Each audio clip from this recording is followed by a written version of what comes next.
But let's talk about alopecia. So Annette, so you're relatively new to really getting a formal diagnosis of it.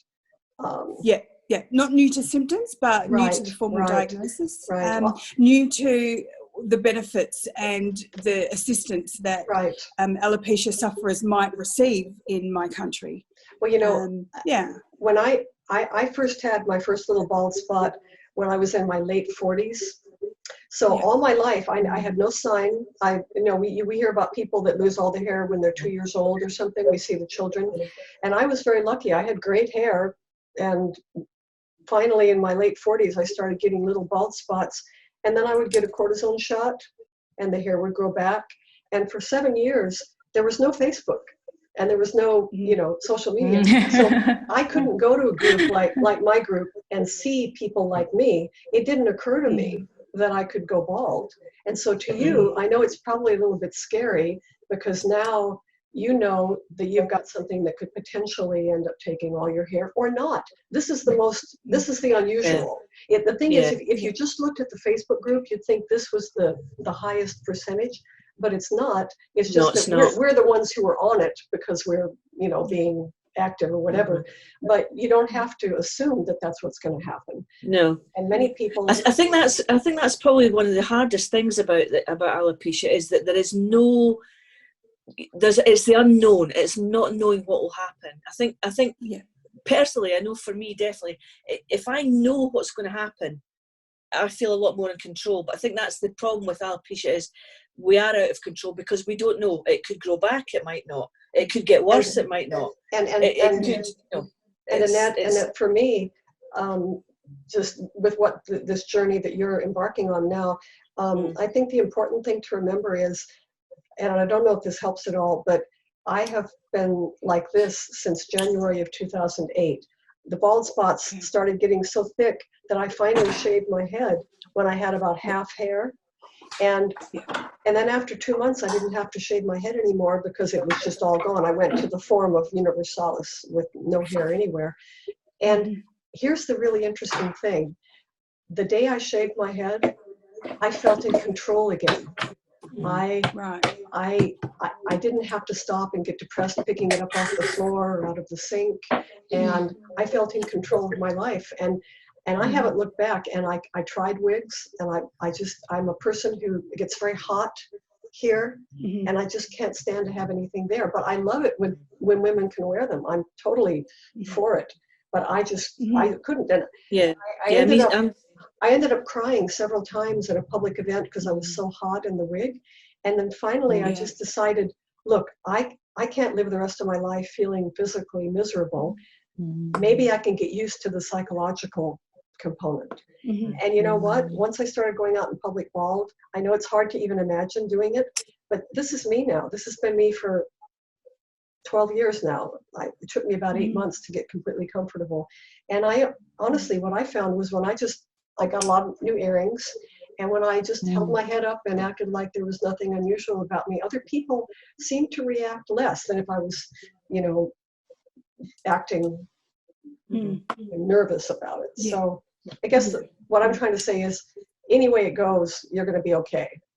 And, it's horses for courses, really, isn't it? And wigs, if you can wear a wig, I thought it was going to be fun, and you can have different looks, and that can be great. So that's my speech. I didn't even have that. That's just. I think in some ways, I think I know lots of people who are look like me and are mostly just what I call it an out baldy. Out. Yes. I call it coming out of the wig closet. Yeah. But I know people who I just can't wear wigs, full stop, just don't bother. But I know girls who mix it up. They some days they're bald, some days they wear scarves, some days they wear a wig, and they're very happy with that as well. It's I just hated wigs, and that's why I stopped. And psychologically, for me, it wasn't good because I'd been bullied at school when I wore a wig and stuff. So, but such an, although we've all got the same thing, it's very individual as well, isn't it? Oh yeah. We've all yeah. got you've got something different right? I mean, a little bit. You've got hair, but you've also a little got, bit. yeah. Yeah, but actually, my hair condition is the same since I was born. Yes, you've always had this. Before you used to have hair, right? Yes. Yes. And then you lost it. So yes. maybe it's a little bit different. Right. I had to get used to not having hair. This is the hair you have your whole life. Yes. So I've never enjoyed my hairstyle. So, but I could enjoy my life without of hair. Sure. So still now I'm enjoying. I'm enjoying it. Yeah. So it's okay. You're who you are, and that's what I. Yes. That's what I say. I don't know if you've seen the slogan. There's a Russian alopecia group started by my friend Andreev, and the name of their group is "Happiness is being yourself" in Russian. Yes, exactly. Happiness is being yourself, and that I think is a great name. The day is the first Saturday of August, and it's every year for 10 years. I started it in 2010, and I was just looking for there to be a way that people with alopecia could celebrate, could feel special, could feel proud, could feel not alone, if they saw that there were a lot of other people. And I didn't know what I was really planning, and it just grew, especially after Facebook started. I started on Facebook in 2012. It just grew, and now I do a video every year. And Australia has been one of my biggest contributors, actually. Yay! Yay! And I'll show you some pictures. But I has actually got the distinction of being in every 10 videos I've done so far. Every year since 2010, she's submitted a picture. But originally, I just had a few countries, and last year I had 41 countries send pictures. So it's great. It's great. It's just an idea that you look and you see that there are people all over the world that are like you. And in the video, people can send a picture in to me, and they can be bald, they can be wearing a wig, they can be wearing a scarf, they can have a little hair. So there's no requirement that you're bald in the video. I will show you a few pictures of. Okay, I'll go through these quickly. That's a little boy in Greece. So these are all pictures, Annette, that people have sent in for my annual video. And I encourage people to make a sign. This is Kentucky in India, and this is San Diego, Chile. And see, there's someone wearing a head covering. You can be however you want to be. I love this guy. He drew it on the beach. He drew his sign on the beach. Norway, great kids. Spain, Morocco, Denmark.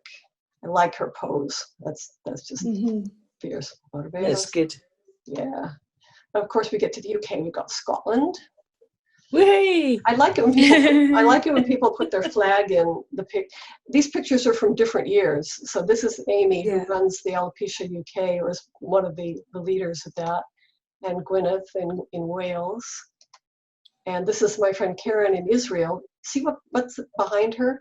This is a Dove soap advertisement that she was one of the people chosen to be a model for. And that Israel, I thought that was so cool.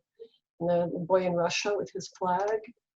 And this is my friend in Hungary. She's wearing a t-shirt that I gave her when I met her. It says, "Sorry to hear about your bad hair day." My favorite t-shirt. Sorry to hear about your bad hair day. And a lovely woman in Estonia. She always has these very artful poses. And it can just be a selfie, this scarf. Iraq is a new country. There was a new country, Kurdistan. This is Bulgaria, and Germany, Italia, Kenya, and now we get to Australia. This is Melbourne. So people can send in for the video. They can make a montage like this. And this is Perth. This is Perth. And of course, this year, we may not be able to be having these quiz nights like they had or other things because we can't get together. That's Queensland. That's West Australia, Perth, yeah. And that's Adelaide. That's Adelaide. And this one, I have to tell you about this, Annette. So I created another thing. It's called the Bald Mannequin Project. And if you look on Facebook under Bald Mannequin Project, that's another one you can write down. Bald Mannequin Project. This is more just for fun. I've encouraged bald women and men and kids to go pose with bald mannequins, because my thesis is that if bald is good enough to sell clothes in fake bald people, why don't they use real bald people? You know? Yes. Earlier, but Mrs. I has been in every one, and she has group meetings, and these women are wearing wigs, a lot of them there, which is perfectly fine in the video. That's the first one, 2010. And this is a bald mannequin photo that she posed with this for Alopecia Day, International Alopecia Day, but with the bald mannequin. And that was 2019. And then I put this one in. This is us together when I was visiting Japan. So if you go to YouTube, Annette, and you look up International Alopecia Day, you will see 10 videos. And and if you'd like to be in this one, I'm going to be posting all about it. I don't need to go into it now, but basically you take a selfie, or you have a picture taken with somebody, and you send it to me to an email address that I'll give people later, and then it goes in a video and on YouTube. But it's not anything anyone has to do. You know, it's just for fun and just to so we're all here. Fabulous. Yeah. And that lovely to meet you. Great. It was so nice to meet you all. It was so nice to meet you all. Thank you for joining us. Have a wonderful day from Adelaide, Australia. Love it. Yeah, you too. Bye-bye, everybody. We'll close the meeting. Bye. Thank you. Bye. I'll see you later. See you later, Mary.